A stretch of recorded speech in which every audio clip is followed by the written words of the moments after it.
Hey Tubies, it's Psychic Bob. Ooh, it's Wiccan Wednesday. It is so good to be with you guys. Today I've been looking at my pendant. I don't think I showed this to you. If I did, I don't remember. This is one of my new pinnacles. It's done in silver and it's got a moonstone. I don't remember if I showed that to you. Anyways, I've been wearing that today. And I know I'm getting this video out a little late. Psychic Bob's had a busy day. I just need a break. You know, sometimes you work a lot, you need a break. I took today off and I went shopping. I found an old, not Borders, Barnes & Noble gift card that I had from about 3 or 4 years ago. And I'd never used it, and it still had money. So I said, I'm going shopping. So anyways, I went to Barnes & Noble and the card was still good. And I got a few little goodies. You know, I've been recently working with my cauldron. You guys may remember this. Back when I did my pan altar, I lit this cauldron and set it alight and had flames and did a spell for you guys. And it's got me really thinking about the cauldron, because the cauldron's not a tool I've done a lot of work with. And today, while I was at Barnes & Noble, I found a really cool book. I want to show it to you guys.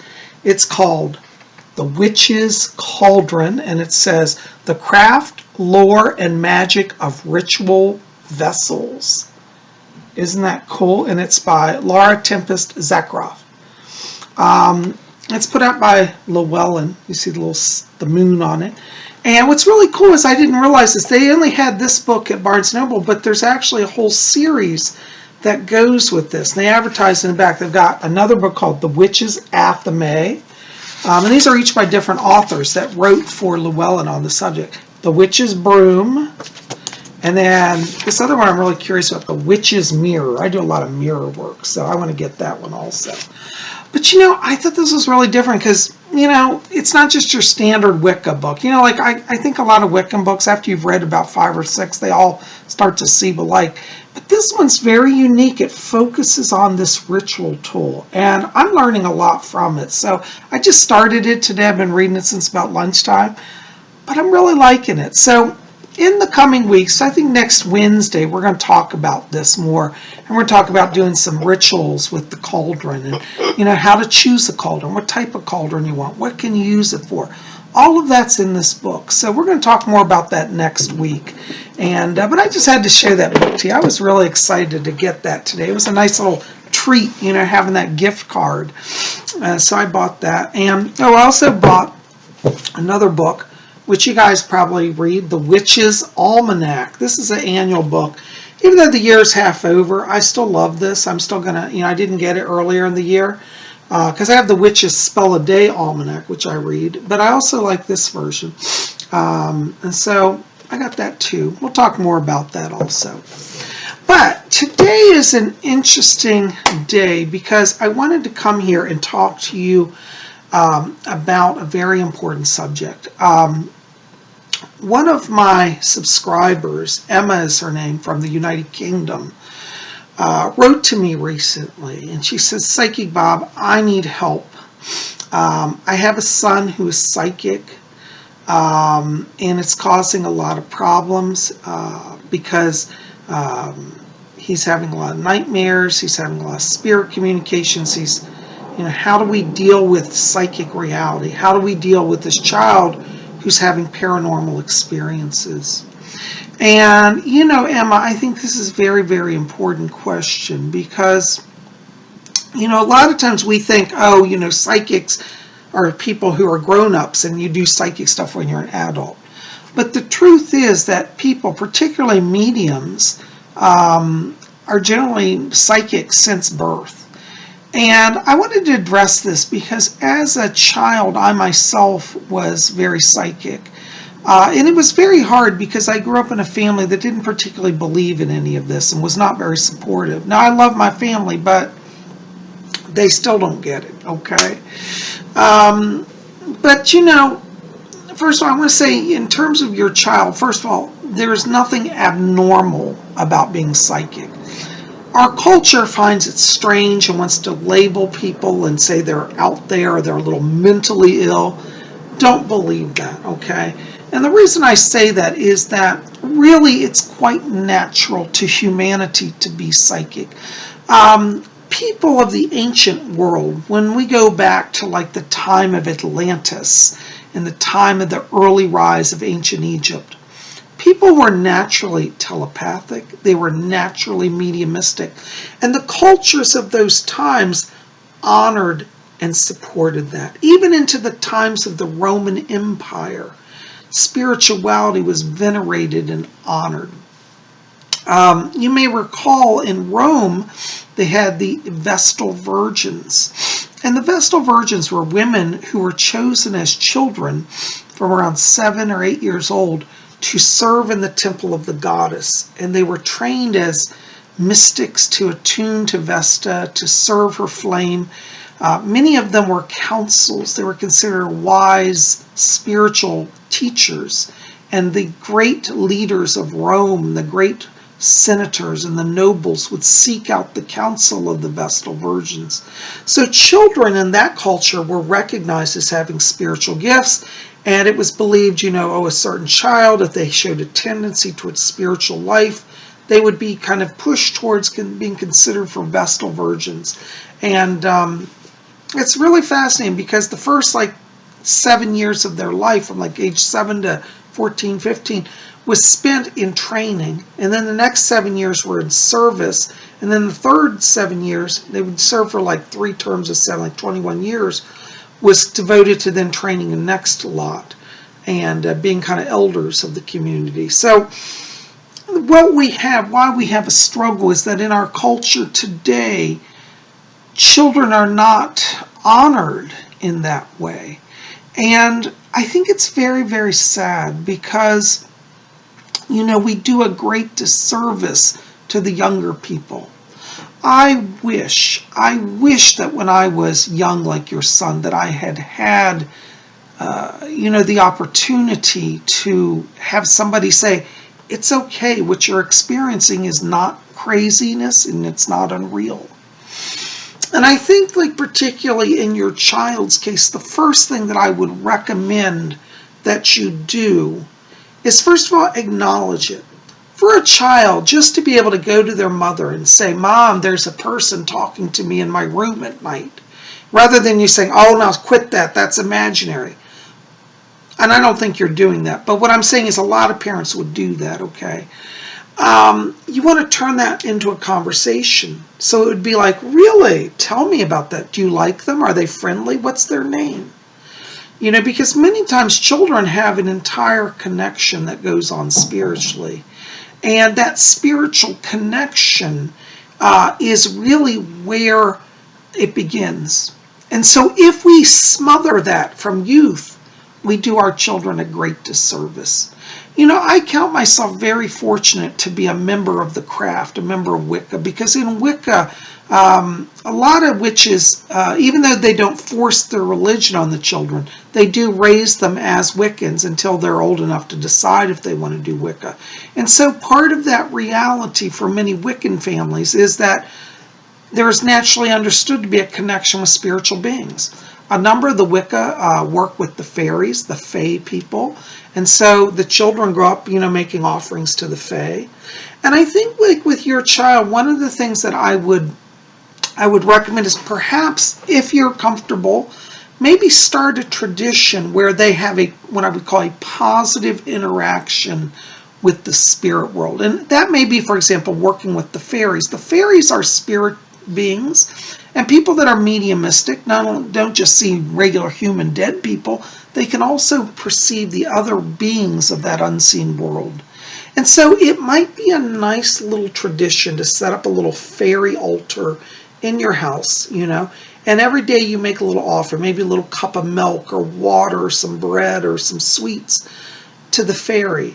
And what this does is this allows your child to see, well, gee, Mom has an understanding that there's another world. And it allows the child then to feel free to express a connection and participate in a connection with a higher realm. I think one of the things that's also important, especially with children that are psychic children, is, try to avoid sheltering them and saying, oh, you're a special gifted child, you can't mix with the others. No, let your child go out and be rough, tumble, and just act like a kid, because that part of them will always be there. It's not going to get taken away by, roughhousing or playing sports or doing dance or drama. Let your child be as normal as you want. And if you treat their ability as just matter of fact, it won't be an issue. Now, it is true that in terms of relating to the 9 to 5 world, you may have to encourage your child to be a little more, shall we say, discreet with that. Because as you know, and Emma, you've run into this, and I'm very sorry to say that I hear this happen, but just to give some background, Emma had a situation where, and Emma, I don't have it in front of me here, but as I recall it, the social services of the school got involved because your child was claiming that they'd seen a spirit. And it sounds, from what I understand, that the school got involved and tried to force your child into a psychiatric evaluation. And I think this is just, first of all, it's abusive and it's wrong. Now, there is a time and a place for psychiatric testing. In fact, I was trained as a psychic in the Spiritualist church, and the teacher who trained me was a psychologist, and she actually put me through psychological profiling tests to determine if my experiences were psychotic-based or spiritual-based. Because there is a fact that on paper, psychism looks very similar to psychosis. But they're not the same, because a psychic person is somebody who has all their faculties together, yet their perceptions are kind of beyond the normal range. A psychosis is a person whose perceptions aren't normal most of the time, and they are not able to easily maneuver between reality and delusion of the mind. You will find that most psychic people are very adjusted. I have a normal life. I own a home. I run a business. If I were psychotic, I would not be able to function in a normal manner. Most psychotics get very trapped in their mind, and they become very self-delusional to the point they cannot function. I don't feel that your child has psychosis. But what I can tell you, the good, and I know it was not pleasant to go through it, but the good that's come out of this is that I believe your child's tests all came back as absolutely normal. What this will do is this gives you as a mother confirmation that your child is normal, and that reality that they're experiencing, it simply confirms it. Because if they were psychotic, that would show up. But it hasn't, nor will it. So I encourage you, to take this, even though it's been a bad time, take it as a sign that it's a confirmation that you're right. Okay? The world around us is very judgmental, and I think we're at a time, sadly, very sadly in history, where the atheists are really trying to push their agenda. And the atheistic agenda, particularly in the school system and in the university system, says we are intellectual, we are superior. And if you are an intellectual person, you must disavow God, you must disavow spiritual knowledge, for that is all superstition and ignorance. Don't believe that for a moment. Some of the greatest minds in history have been believers in truth. Einstein, who nobody would accuse of being stupid, Einstein, the great physicist, had a great belief in the divine. And he believed that when he looked at the universe and the cosmos, he saw the very action of God in motion. He had a great spiritual faith. And so does not have to be this split between the rational mind and the crazy superstitious people. That is a modern day myth that has been created by those who wish to destroy spirituality on the earth. And really, for those who want to destroy spirituality, I think it's very sad, because they are limiting their own selves from being whole. I believe that we are body, mind, and spirit. And if you take out any one of those equations, yes, you may be able to function to a degree, but you won't be whole. And so when I see these atheists like Richard Dawkins and these other ones who go around promoting this atheism and, all spirituality is bad. I say to myself, these are people that are less than they could be and are limited. Is Richard Dawkins very intelligent, or was he? Yes, absolutely. Did he have some very good logical points about life and rationality? Absolutely. I wouldn't necessarily even disagree with a lot of what he said. But where I disagree is when he tries to equate people who are truly evolved and intelligent as people who have set aside all of this spiritual truth. Because the fact is, we are spiritual beings. In terms of your child, one of the things also I'd recommend, and this is really for all of you who have children that are psychic or you believe are psychic, is you might want to see if you can locate a local psychic to work with them, or even a lot of times the spiritualist churches. Now, you're in England, and I used to live in England, and I know there are a lot of spiritualist churches there. I would recommend you explore your local community to see if there is a spiritualist church, because the spiritualist church oftentimes will train people, and it's very inexpensive. You might pay $5 a class, or about £2 or £3 a class. If that, and a lot of times they don't even charge. It's on a volunteer basis, voluntarily give what you can. But they do, many spiritual churches have psychic development. And I think for your child, I would recommend is that while they're young, if you can find a teacher that will take them on, it would be very good for them, because what that would allow is it would allow them to have another reality outside of the home. It's very good that you support them, but sometimes it's like you need an outside source to give even greater strength. So when they go to this church and they say, wow, this teacher believes and doesn't think I'm crazy, and look, I have friends in the class and they're having the same experiences, it provides a lot of support for them. It provides camaraderie, and it gives them a sense of stability and grounding. And I think this is what's so important, because many childhood fears develop among psychic children. Like, for example, let me tell you about one of my circumstances. When I was young, and I still can do it, I had this knack, and it's the most unpleasant thing, of knowing death. I can literally walk down the street and look over at a house and say, oh, that person in house number 604 is going to die in 3 days. How do I know that? Oh my God, it's horrible. I'd have an instant vision. And as a child, it ended up coming to pass. And so I was very traumatized, because I thought, oh God, as a child, in my mind, I thought I must have killed somebody because I thought it and knew it.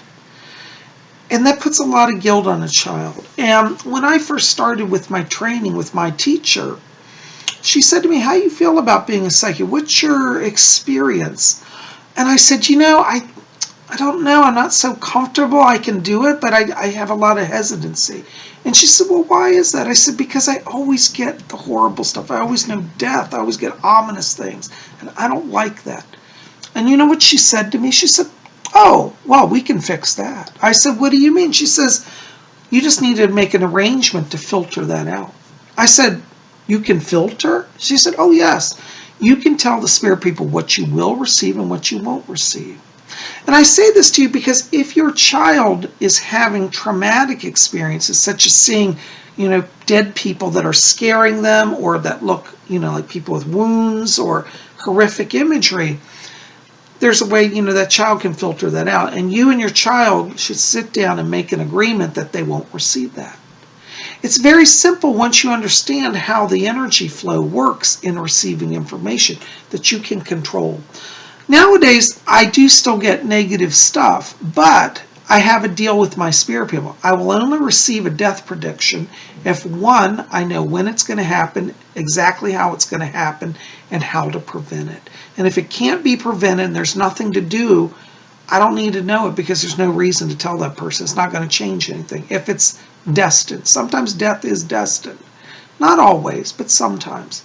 And so when you start to filter, and like I'd learned how to filter information, Now I don't have to sit down and have that fear. When I get information, it's information that is positive, that is uplifting, that helps people and moves their lives forward. And this is the thing, is like, until you learn how to master your ability, you are in a sense at the whim of just loose energies. And this is why I really would recommend that you take your child and that you get them into a program where they can have some training.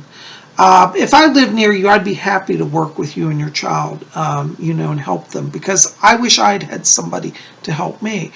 But that being said, there are a lot of wonderful psychics throughout the United Kingdom. I would recommend that you also contact the British National Union, the BSNU, British Spiritualist National Union, because they also will recommend psychics for you. And I'm sure literally there's one probably within a mile of where you live. Literally, somebody can work with you and your child on a weekly basis. I would recommend weekly classes. I think that allows continuity, allows regularity. Okay, so see if you can locate that. When you have a child that's psychic, I think, again, as I said, the main thing is to acknowledge it, but not make a deal about it. It's like, oh, you saw somebody in your room last night talking to you? Okay, tell me about that. Treat the breakfast conversation as casual. One of the other aspects that I have found in my work over the years that creeps up is also that children that are opening psychically will sometimes also recall past lives. And they will start to remember things. For some children, this brings up trauma, begins night terrors, nightmares.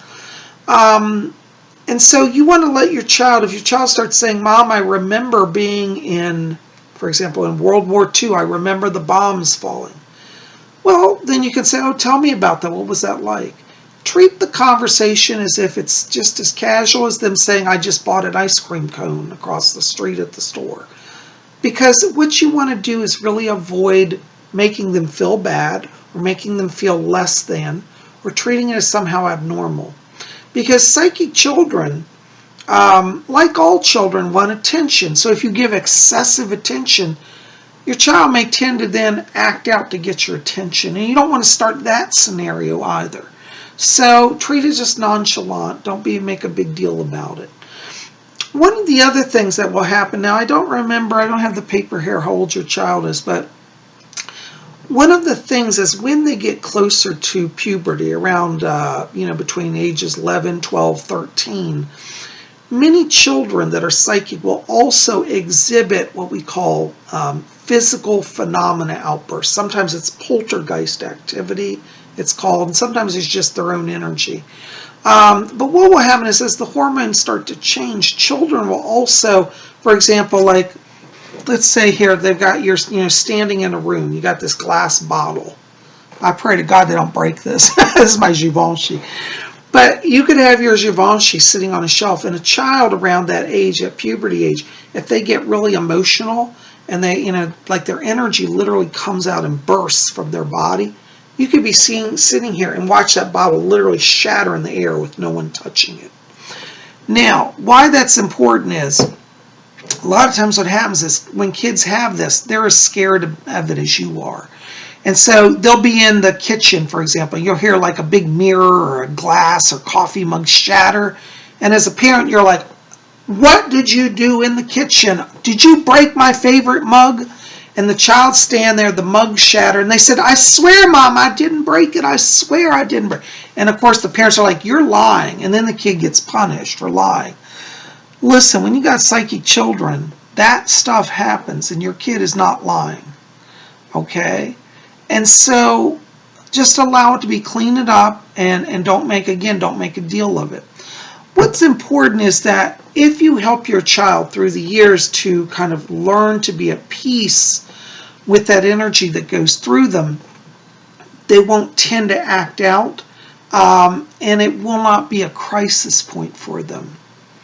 Now, in your case, I know that you're in a situation of, I think you're divorced, and that was also part of the problem, is that the other parent is not necessarily supportive of this. And when you're in a situation, you have a child that's split between two parents, and one of the parents is not a believer, This is a little more challenging. And this is where, again, you're going to have to encourage your child to have discretion. And it has to be kind of the same as, like, polite manners, really. It's like we don't discuss religion and politics. You know how there's a common rule, you don't go to people's houses and start political arguments or religious arguments. Well, you tell your child, your father, he just doesn't believe that. That's okay. He has his way, you have yours, and don't discuss it. Don't fight with him. You just keep it to yourself. At home you can express that. When you're with dad, you just do what dad wants. And really treat that, again, very casually, and treat it more as just polite manners, because that will allow the child then to kind of view it as like, okay, dad doesn't, accept that, doesn't badmouth the parent. It's just teaching polite courtesy. Your father doesn't accept this. And, and then tell the child there's no reflection on you. It's just where they are. And you let them know that you love them and support them.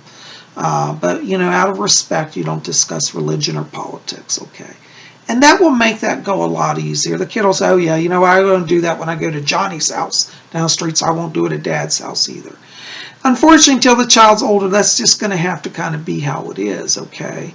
So I want you to try to understand, when you're dealing with a psychic child, the main thing is, one, acknowledge it.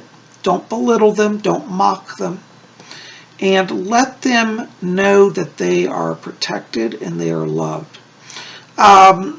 In your child's case, I keep picking up two people around your child. One is an older man. I keep getting the name Dr. Gerens. Dr. Gerens. Dr. Gerens, I believe, was a spiritualist. He's dressed in like 1920s, 1930s clothes. And that's around your child. So you can call on Dr. Gerens to help him with his mediumship, okay? I also pick up Archangel Raphael around your child, because I feel like Archangel Raphael's here to work with balancing some anxiety issues, okay? Now, this raises up the other issue as well about psychic children. It is true that many psychic children have what I call an elevated energy level, and this higher frequency sometimes overstimulates the nervous system and can lead to emotional outbursts, or even what appears to be hyperactivity disorder. So it is possible that if your child starts to exhibit outward behaviors that represent, by the school standards, hyperactivity, aggressive behaviors, it may be necessary for a short term to work with the school for them to be on something like Ritalin or a psychiatric medicine. Now, I have to say, as a psychic, I'm not a qualified medical professional, so I just speak as personally. I'm not saying this as a professional. I'm not a fan of putting children on these medicines, at least long term. I think short term, for a year, maybe two, but when we're talking like keeping these kids on this medicine for their entire school career, I'm not sure that's the best. I don't really necessarily believe in that. But I will say I have known children that have been on these medications, and it has done miracles. But again, I believe that part of that growth is also teaching your child how to control their energy. And I think if you work on a daily meditation regimen and make that kind of part of their everyday routine, like mom and me meditate every day for 5 minutes, just make that part of their day. And then you've got them doing their offerings at the Fae altar. You're going to help them learn to be respectful. You're going to help them learn to be focused. And I think that goes a long way in towards balancing that body-mind chemistry. Because I do believe at some point we can directly control that without medicine. Though I do agree medicine in some cases is an essential. And I would not necessarily say don't do that. I'd say but do it and observe it, and don't make that a long-term goal that has to be their lifelong thing. So, that's the other thing. This is one of the challenges of psychic children, is a hyperactivity disorder that is very common among psychic children. But again, work with your doctor, work with your school. Interestingly, in that area, the schools are many times very supportive, and they will help you to get what you need in that way. And living in England, you have National Health Service, so that should take some burden off dealing with the financial aspect. So, I would say, with your child, carry on. If your child starts bringing up a lot of past life stuff, like they would say, oh, Mom, I remember every night I'm dreaming of my life. I lived in China and I was a fisherman in China.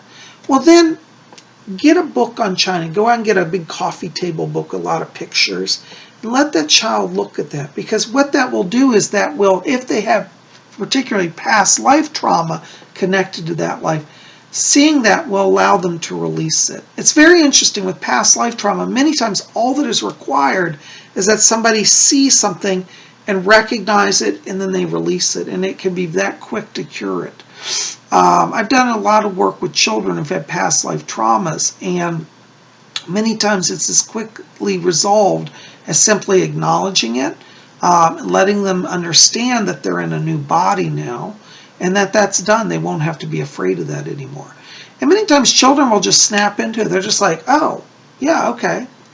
So, try to really be sensitive to what your child's expressing. And I think that's the number one thing, because I really believe, and I've seen it so many times, families come to me with psychic children, and I ask the parents, well, how did you deal with this? And they said, well, we don't believe that. We think it's crazy, and we told them to shut up, that they're being delusional, not to talk about it. And in some cases, they're even punished. Don't ever do that, because you're crushing young minds and spirits when you deny their truth and when you crush that spirit. So don't do that, okay? Anyways, this is just a little insight. I hope that gives you a little help here. Anyways, put your questions in the box below. We may have to do a follow-up, because I think there are going to be a lot of questions from this. And Emma, please tell me if there's more that you need me to answer on that. If I missed something, unfortunately, I don't have your letter here, so I don't know if I missed some points. I hope I didn't. But hopefully that will give you a little help on the way, okay? Well, guys, listen, put your comments in the box below. And by the way, if you want to help Psychic Bob, like this, favorite it, share it with your friends, hit subscribe, be part of our channel. We'd love you to be here. And if you want to help Psychic Bob out, go over to my website and buy some of my books. I got a lot of books there for sale. You can go to robert-hickman.com. I'll put the link in the box below, in the info box, the bookstore link. Go over there, get some books, have some summer reading. Well, you guys are the best. Keep it here. Tomorrow is Thursday. That's Zodiac Thursday.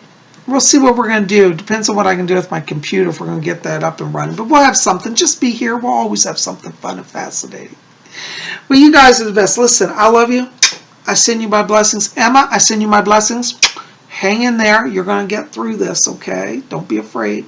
You're rocking. Thank you for asking these questions. I'm so glad you're here. Well, guys, listen, we'll see you back here tomorrow. And until then, may you always blessed be.